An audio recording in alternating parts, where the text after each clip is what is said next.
I guarantee you that reason published on a campus would be defunded, and that you'd be up on harassment charges every other week.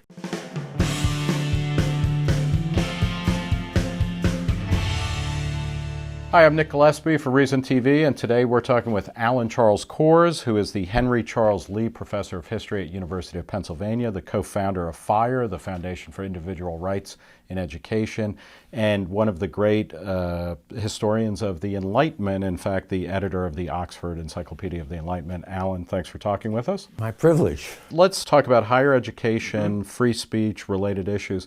Let's start with the higher education bubble. People like Glenn Reynolds, a law professor who runs instapundit.com, has written a book about the higher education bubble. Other observers look at this. There has been a pronounced increase in the costs of college, the need or perceived need for a college education, for a diploma. Is there a higher education bubble? And if so, what do you think its causes and its outcomes are going to be? When you get a subsidized tuition, universities will raise it. And in terms of all the debate about costs, there's no competition and there's subsidy, and a child could figure out what's likely to happen. You've been at Penn since '68. In 1968, most jobs, even things like being a journalist, say, would not require a college degree necessarily. So what happened that we have to go to college now? It seems to me as society and the economy became more complex in the skills it demanded, universities were in a unique position. They're the only institution in society allowed to sort people out by IQ and the ability to complete complex tasks. That is why the corporations recruit there. That's why the high-paying firms recruit there. No firm hires from a university thinking, maybe this kid studied postmodernism, or, oh, look, this guy did sociology of gender. That is not why universities hire. If anything, why businesses hire. If anything, they do it despite that. So the universities are essentially, whatever other pretensions they might have, they're essentially doing a first cut of the applicant pool for major corporations. Yes, and I think it's more than a first cut in the sense of if you graduate from a flagship university, you've passed the first cut and been given a major push towards success. And parents do not invest in the quality of a kid's education. They invest, and it's a rational choice, they invest in the value of the degree to their children. What kind of options does it open up? What is the role of the humanities in higher education? And where does it need to go to regain some sense of legitimacy, recognizing the humanities have been under attack from at least the moment that they became recognized as the humanities. But how do you defend this? One, I think you have to make a fundamental distinction between the humanities in their current form, as they exist with political litmus tests in hiring, and with partisan political agendas often. In research. In programs, in research, and in teaching, and in the nature of courses. Okay, well, talk a little bit about that, and you're not saying here that people who study or research or analyze what might be called minor histories or, seemingly irrelevant people. Yeah, yes. I mean, you're not making a kind of grandiose claim that we should only be studying history and literature and art from above, or passing on the received wisdom of our forefathers. No, far from it. And I have always voted to hire people who think radically different from myself, who are asking questions that I wouldn't ask. The problem is that a lot of those people wish to clone themselves in their department. And see voices that are dissident to their own orthodoxies as uncollegial rather than as an interesting addition or mix in the debate. But let's go back to your main point, not what's happened to certain fields in the humanities, but the value of the humanities in general. Right. What I note, and I've been teaching at the University of Pennsylvania since 1968, is students of mine who take demanding courses in the humanities. They master whatever is out there next. All they have to do is get a foot in the door, and their intelligence, their ability to think critically, their ability to analyze other people's perspectives, their ability to read difficult and complex texts, their openness to understanding how different people think, let them write their own ticket. So it's very common for me to have students whose parents, they tell me, are forever saying to them, how could you study intellectual history in college? What is that going to get you? Well, what it gets them is a door inside of what used to be Boston Consulting, where they quickly stand out in terms of their intelligence. Or if they go into the nonprofit world, they quickly stand out. And that is because, I mean, in a humanities, in a well-executed humanities course of study, you are being more synthetic in terms of pulling different things together. You situate things in particular cultural contexts, historical, economic, literary, whatever. I mean, the double benefit is you're simultaneously being more synthetic in exactly the way you've described and more analytic. And the ability to combine those, to read things in context, to read things looking for the culture and the society and the meanings out of which they've emerged, this deepens and it sharpens the mind.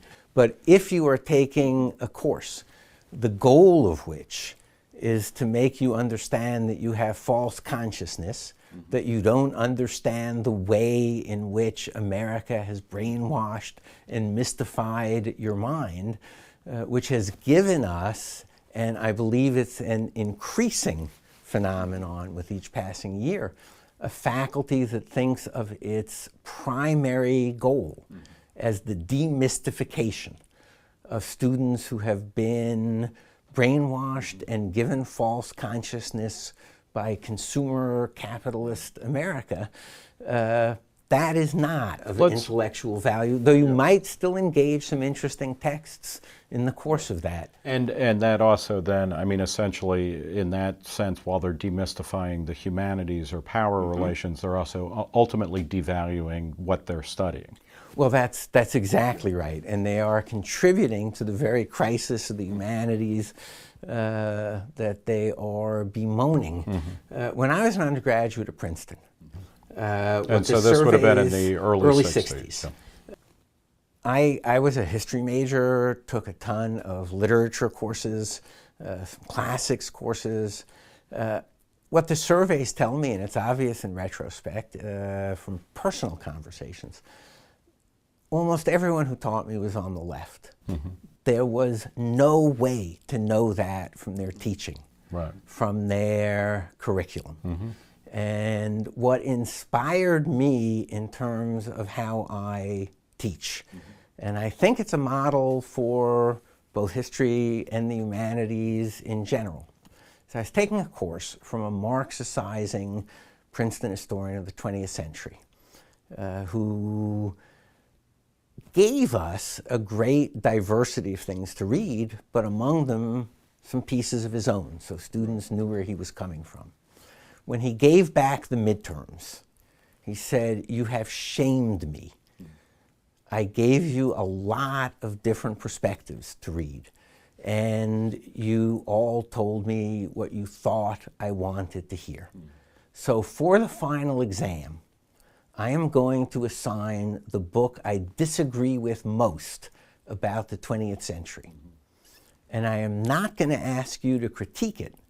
I am going to ask you to recreate its arguments with intellectual empathy so that I know that you are intimately familiar with points of view other than my own."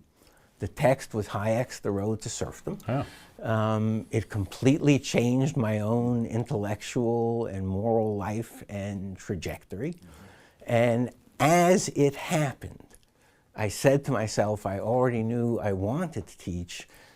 That's how I want to teach. I want my students to understand other perspectives empathetically from within, and then they can make their judgments later on. What is driving the kind of shift from trying to inculcate critical thinking to a sense of indoctrination. And I say this as we've had these conversations in other contexts, but when I went to undergrad and grad school, I started grad school in the late 80s, and by the mid-90s I was done with it. But I noticed even then a shift from a kind of older model, which I identified with 60s revolts, where you would go to college and you would have teach-ins. There was a lot of politics, but it was all about let's talk about stuff. And even in my PhD courses, there was an older generation of 60 professors who were trained in the 60s who wanted to argue about everything. And then there were people a beat later who were like, no, the arguments are done, and now what we need to do is go out there and we're doing missionary work. We're not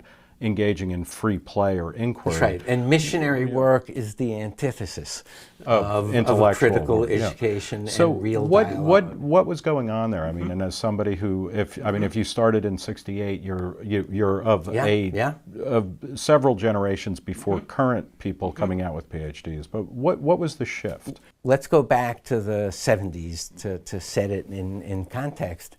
In 1971, I co-founded at Penn a college house that we recruited students in every imaginable context, and we strove. Were you able to did you have women at Penn by then? Well, yes, and we were the first college house to be co-ed with men and women living on the same floor. Okay. We insisted on that. Yeah. All 4 classes, right, quarter each. Yeah. Half men, half women. Right. We very consciously sought what to me is real diversity. We wanted kids from Wharton. We wanted poets. We wanted kids very active politically. We wanted kids who spent their days in laboratories. Right. And we ended up for 8 years with the most extraordinary house. We had the first wave of gay liberation activists at Penn. We had the executive board of Campus Crusade for Christ. I'm guessing they were the same person. But that's right. They just didn't know it yet. They didn't know it. Yeah.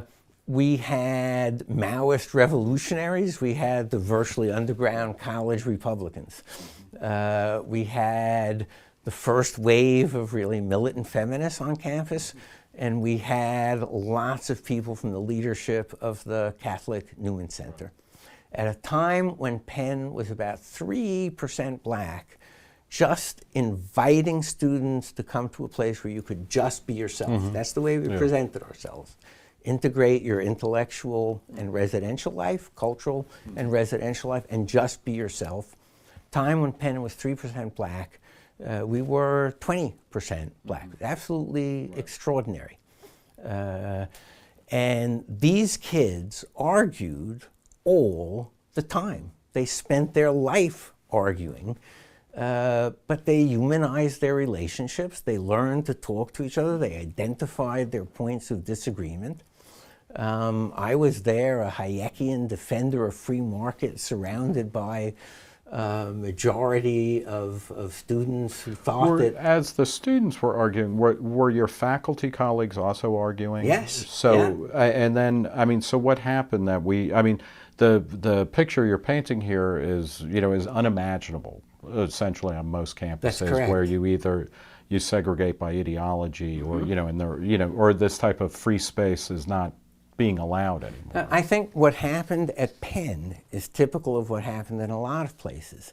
The ideology that came to dominate all thinking about undergraduate life is people are only really comfortable with people like themselves residentially. So Penn built Du Bois College House for black students. Our students at Van Pelt College House were under fierce pressure to join that. Ironically, Penn then was sued by the NAACP for racial segregation, so they made it if you're interested in black culture. But originally it was for black students. They built an East Asia house. They built a pre-med house. Right. They built an arts house. We used to have people who were doing seminars on artificial intelligence for the love of it, no credit. We had string quartets. We had people who were on the frontiers of endless fields. And now the university sense was, well, if they live with people like themselves, they'll be more comfortable. We had a phenomenally, wonderfully integrated house racially. University decided against precisely what we had demonstrated, that no black students should be encouraged to live with black students, and then the myth went they would feel so strong that they comfortably would move out into the larger community. What was the parallel in the intellectual? Because, you know, one of the things that's interesting is that a lot of the discussion about college and university or higher education is always about the student experience. But I actually think the value of college and universities is that they are centers of knowledge production, you know, both in the humanities or the sciences or whatever, and that the real beating heart of a university is its faculty life, not its students' life. Was there that kind of siloing of knowledge and of discussion at the faculty level as well? It was quite extraordinary, not only in terms of the very different 4 faculty and 8 graduate students who were fellows, resident fellows in the house, along with 180 undergraduates, with no police role. We weren't sniffing out drugs, which were omnipresent. We were there as intellectual, cultural, human resources.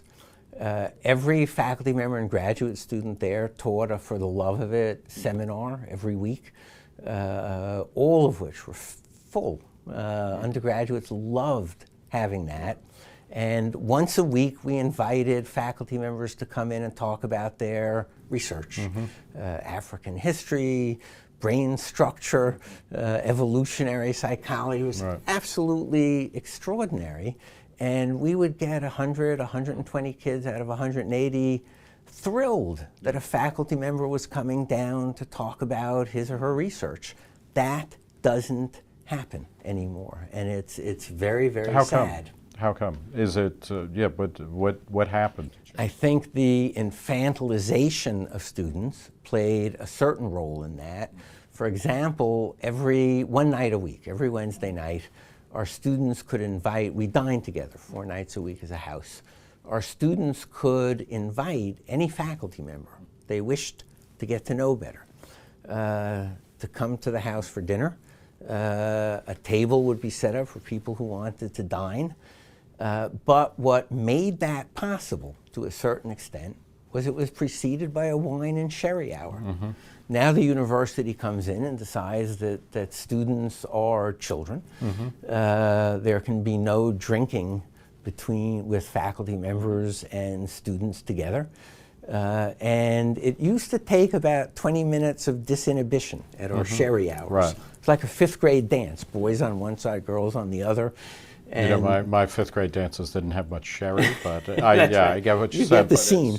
And resident faculty used to, in the beginning, would go to faculty and say, look, the students are here because they want to meet you. And same to the students. And after a little disinhibition from wine and sherry, the conversations would become extraordinary. And most faculty were on a first-name basis at our colleges, which I assume was contrary to the more, more conventional approaches. I would walk across campus and people would go, hi, Professor X, hi, Professor Y, hey, Alan, which I liked. And these were students who disagreed with me passionately about politics. So undergraduate culture was overwhelmingly on the left. We loved each other, and we talked and argued. Now, you would grant, into the wee hours. There was, at various points, I'm sure some of that collegiality bled over into exploitation or difficulty in between students and professors. I don't think so. No, I don't think so. Or no more so than is happening now, even under stricter behavioral. No, and if anything, I think people may have even been more careful. There was a goldfish bowl. Students used to joke that the last person you'd have a relationship with would be someone in the house, because everyone would be aware of it. Now, talk about the... Go back to that for a second, though. One of the ways in which students have been infantilized is the view that female students lack agency and will be exploited by predatory professors. I met my wife in Van Pelt College House. So we weren't married till 2 years later. So this is now turning into a To Catch a Predator. There you go. Exactly. You've got me. So decades later, fast forward when the School of Arts and Sciences at Penn passed no intimacy between professors and students. I believe I was the only faculty member to speak out against it.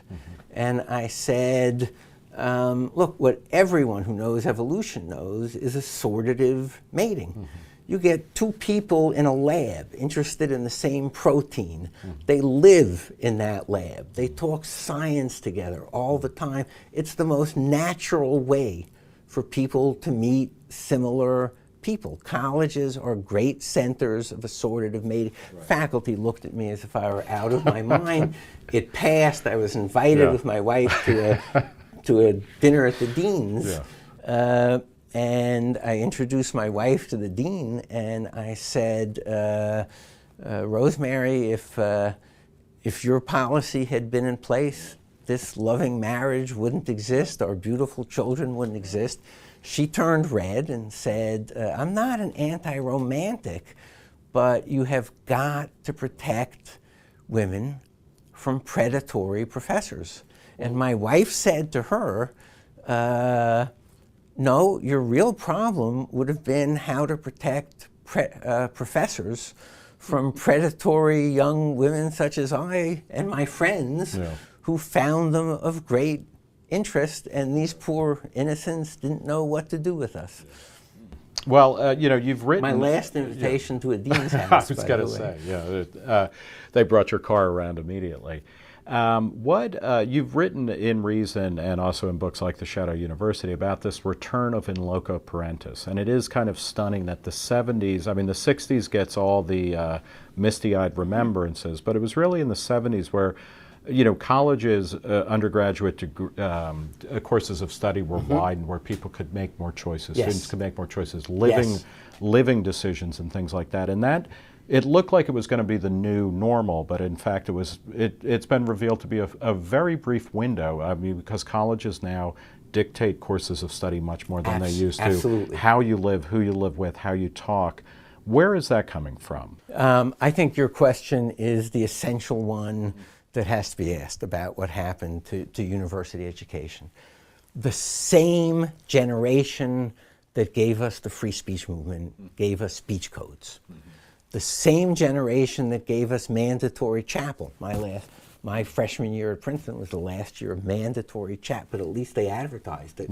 Has now given us mandatory sensitivity training and diversity education before you read a single book or participate in a single religion, but debate. But it's still there. Yes, and the same kids who got themselves treated as young adults and who smoked pot openly on college lawns everywhere now ban drinking beer in dormitories. It's a generational swindle of epic proportions. And it happened, the first sign of it was cultural, not political. It was the extraordinary antipathy of faculty to disco. Suddenly students are not listening to the Doors and the Stones and Jeff Beck. They're listening to disco. What the hell is that? And then first they came for Lips Inc. and Funky Town. There you are. Okay. But I think the turning point in which universities said someone's got to save these kids from themselves was the election of 1984, where a majority of college students voted for Ronald Reagan. And suddenly, the generation that expected to be gurus and leaders and mentors forever, and as long as people followed them, give them absolute freedom. But now it was perfectly obvious, if these kids had voted for Reagan, that these kids had to be saved from themselves, and the first thing to go was the freedom and the adult status that generation had gotten. Is also related to Ronald Reagan, because through his Department of Transportation effectively raised the national drinking age in that period, which must have had a huge effect. I mean, now all we talk about on campus is binge drinking and things like that, but I mean, at least from the very early days of the first universities in Europe through the mid-'80s, Yes. drinking and college were very heavily correlated. Yes, if you tell most European students and faculty that it would be cause to be fired from an American university if you went drinking with your students, which I do, by the way. I do go drinking with my students. Europeans are absolutely incredulous. Not that I want their educational system, but their students are adults in terms of how the university perceives and treats them. Not necessarily students in terms of how the university. Now, I mean, this ongoing infantilization, this return of in loco parentis was one of the spurs to you creating with Harvey Silverglate FIRE, the Foundation for Individual Rights and Education. And talk a little bit about how the activities of that organization respond to kind of incursions, not just on free speech, but on due process for student life. Yes. In terms of free speech, FIRE has never lost a case where it's challenged a speech code in federal court at a public university. And you're clear that, I mean, you think speech codes are bad ideas at private universities, but they are governed differently, or they should be governed differently than a public university where, because it's publicly funded and supported, it has to follow the First Amendment. The way, well, yeah, I mean, public universities must follow the First Amendment. You can't use a governmental agency to silence people in violation of the First Amendment. What the case is at private universities, FIRE has followed the following principle, that a private university is bound by the promises it makes and the invitation it makes to students to attend there. So if a university says we are a marketplace of ideas, if a university says this is a place where you can say anything, think anything, it's got to hold to that. It then can't come in and impose a speech code. If you go to Brigham Young University, you don't awake one morning in your freshman year and say, oh my God, they're Mormon.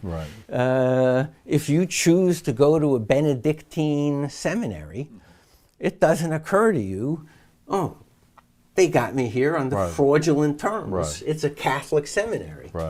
That's what it's a voluntary association organized around certain beliefs, and it openly advertises.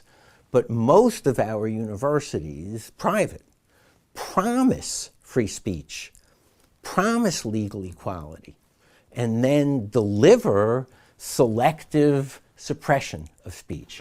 And it's based almost always viewpoint specific. It's always viewpoint specific. So, the easiest way to think of it is the critical word is offend, right? That's what you can't do. You can't offend. The first time that these speech codes were taken literally, and let's say for the sake of argument, some feminist professor were brought up on charges of having verbally harassed evangelical Christian students by her account of the church, the faculty would be out there en masse with free speech, academic freedom banners. But that person's never going to be brought up on charges and knows it. People of certain politics and perspectives are never going to be brought up on charges. So not only are speech codes a violation of that atmosphere of freedom and risk-taking that a university ought to promote, not discourage, speech codes are also instantaneously and by choice the imposition of double standards and unequal justice. Now, I think when I talk to people about specific FIRE cases, they're like, oh, that makes sense, that you push back against this. But then there seems to be among people who are not either conservative or libertarian, and conservatives, I think, are often in this because of the viewpoint dimension, not the larger principle of free expression. But they say, yeah, but you know what? Come on, it comes down to we're talking about frat kids who are doing, slave auctions, or saying the word nigger, or putting on blackface.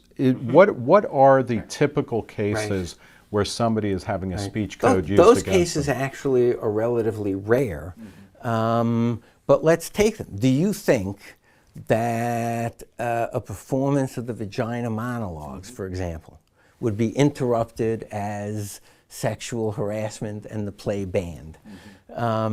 If a group of feminists put on any college campus something that you or I might consider male bashing, in a nanosecond we would know, no, that's protected speech. So you get selective enforcement. The other thing, of course, is the best answer to speech you don't like is more speech and protest.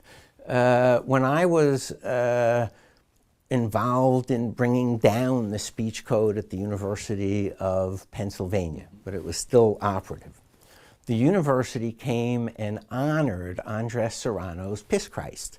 There's a crucifix immersed in the artist's urine, and gave him an occasion for an honorary speech, exhibit of the Piss Christ, lovingly. And this was a work of art that had ties to public funding and was, in addition to everything else, it was publicly funded. Yes, and became a flashpoint in the culture wars. A flashpoint in the culture war of the 80s and 90s. Exactly so.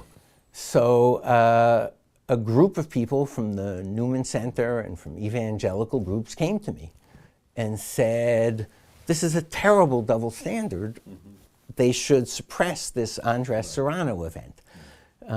They wouldn't let anyone else be insulted like this except Christians. And I said, why in the world would you want censorship?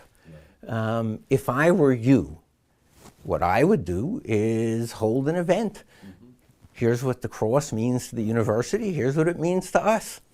Well, it turned out to be the largest and most significant religious gathering in the history of the University of Pennsylvania.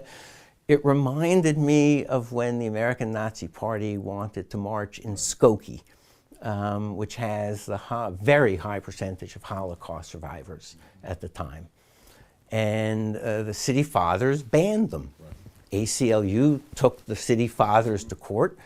And the court obviously found city fathers can't ban groups they don't like from peacefully marching. So what happened?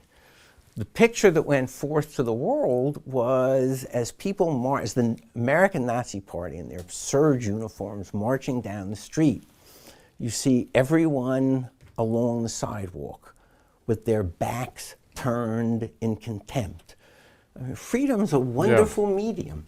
And if you don't ban speech and expression, you have to deal with it. And if you can't do that at a university, where on earth can you do it? How astonishing that you have greater freedom to publish what you want in the language in which you want to publish it out there in civil society than you would were you a campus magazine. And I guarantee you that Reason published on a campus would be defunded, and that you'd be up on harassment charges every other week. Is it that we don't need as much free speech? And I'm not saying this is a good thing, but we don't need as much free speech on campuses because it's busting out all over the place, despite all attempts to quash it, whether through political speech code or campaign finance or but it isn't. Whatever. It isn't. In terms of college campuses, I teach an honor seminar on the history of classical liberal thought. John Stuart Mill, Spencer, Bastiat, Hayek, Mises, etc. And students uniformly, without exception, tell me afterwards they have no idea of my own beliefs. It's analytic and comparative. Students tell me it is the first time they have ever read, and in many cases heard of, Peter Bauer, even if they're students at Wharton, They've never heard of Hayek. They've never heard of Milton Friedman. So it's not clear that debate is busting out all over. Well, thank you, Alan Kors, for talking with Reason TV. This has been great. For Reason TV, I'm Nick Gillespie.